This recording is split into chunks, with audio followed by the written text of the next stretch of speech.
હાલો વાલા વડીલો, કેમ છો બધા? મજામાં? હું પણ મજામાં છું. તમને બધાને મારા જય સ્વામિનારાયણ.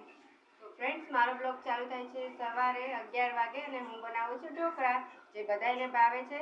તો ચાલો બનાવીએ ઢોકળા. ફ્રેન્ડ્સ, આ સતળાઈ ગયું છે લસણવાળું મરચું. હવે તેને આપણે ઢોકળાના બેટરમાં નાખીએ. ઢોકળાના બેટરમાં મેં ખારો સોડા નાખ્યો છે, તેની ઉપર આ નાખી દઈએ. ફ્રેન્ડ્સ, ઢોકળાના બેટરમાં નાખી દીધું બધો મસાલો. હવે તેમાં નાખી દઈએ કોથમીરી અને બધું મિક્સ કરી દઈએ. મેં એક લીલું મરચું અને થોડોક આદુનો ટુકડો ઝીણું એવું સુધારી અને લીધું હતું. બધું મિક્સ કરી દેવાનું. પાણી ગરમ કરવા મૂકી દીધું છે ઢોકળાનું. થાળીને પણ ગ્રીસ કરી દીધી છે. ઢોકળાનું બેટર તેમાં પાથરી દઈએ.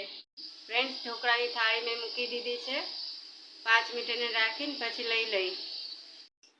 હલો ફ્રેન્ડ્સ, તૈયાર છે મારા ગરમા ગરમ ખાટિયા ઢોકળા.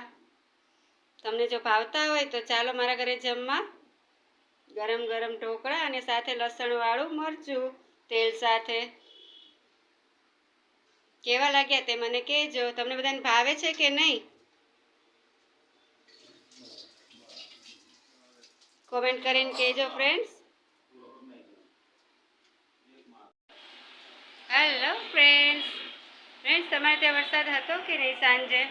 અમારે ત્યાં થોડોક વરસાદ હતો. તો ફ્રેન્ડ્સ, મારા બ્લોગને હું અહીંયા જ પૂરો કરું છું. પાછા મળશે કાલે નવા બ્લોગ સાથે. અને હા ફ્રેન્ડ્સ, મારા બ્લોગને લાઇક, શેર અને સબસ્ક્રાઈબ કરજો અને બેલ આઇકન બટન દબાવવાનું ભૂલતા નહીં. તો ફ્રેન્ડ્સ, અત્યારે મારો વિડીયો અહીંયા જ પૂરો કરું છું. જય સ્વામિનારાયણ તમને બધાને.